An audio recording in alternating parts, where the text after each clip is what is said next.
Hi everyone, welcome to another Kraftgali video. It's Mary. Today we're playing with Pink and Main Hedghugs.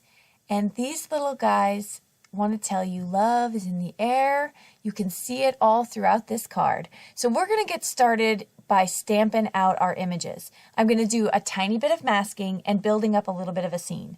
Starting with my little couple holding the umbrella while they're being rained on with love, and the little cloud up there who's doing the raining. Now, I am going to stamp out my little couple here a couple times. Actually, I think I do it 3 times because it was a new stamp, and so it needed a little bit of conditioning. Then I'm going to place down a Post-it so that I can just mask the left side of the image. And so as you can see, I didn't cut out the whole thing. So that's a very simple thing to keep in mind if you just need to mask a portion.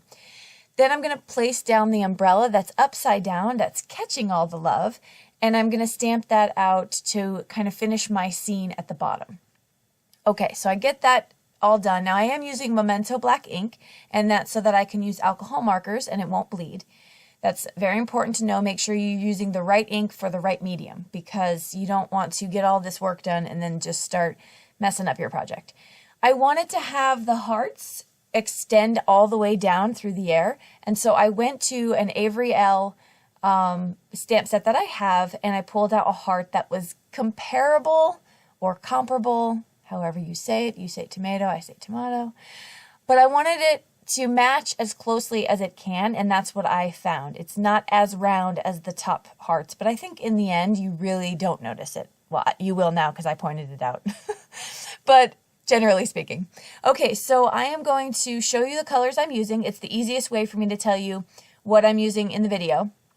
And you'll see me as I go through. I'm going to do darkest first and then a little bit of light. Now these hearts are so tiny, you could totally get away with just using one color. That would be totally acceptable, okay? However, I always want to try to practice a little bit of blending so I can see which combinations go together. Because I'm going to, eventually use them in other images.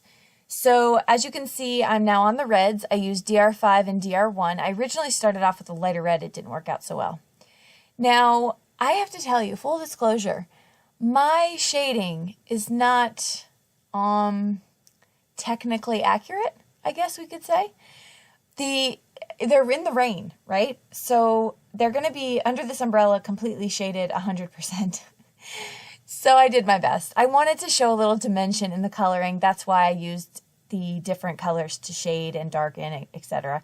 But really, technically, they're going to be in a gloomy, rainy weather. There's not going to be any highlights too much.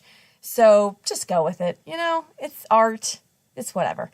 So I am going to then take the darkest color and kind of flick it a little bit around their hair because hedgehogs kind of have that hair that sticks up. And then I'm going to go and do their bodies. Now, again, you'll see all the colors I'm using for this technique. Now, of course, I definitely sped this up because coloring with me is like watching paint dry. I'm sure of it. It's just not the most exciting thing in the world. So I had to speed that up.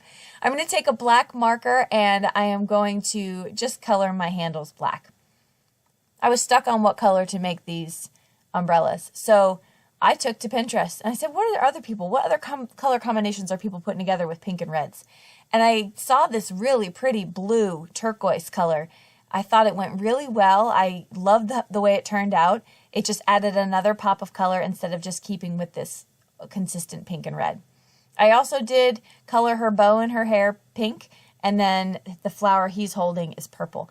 It's remnant of lilacs, which are my favorite flower.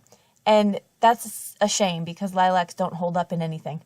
You pick them, they smell amazing, and they die like 10 minutes later. Okay, so I'm finishing up the coloring. Now, again, they're not in the sun. I don't know what I was doing here with the shading, but it's okay. We need to practice, right? Practice, people.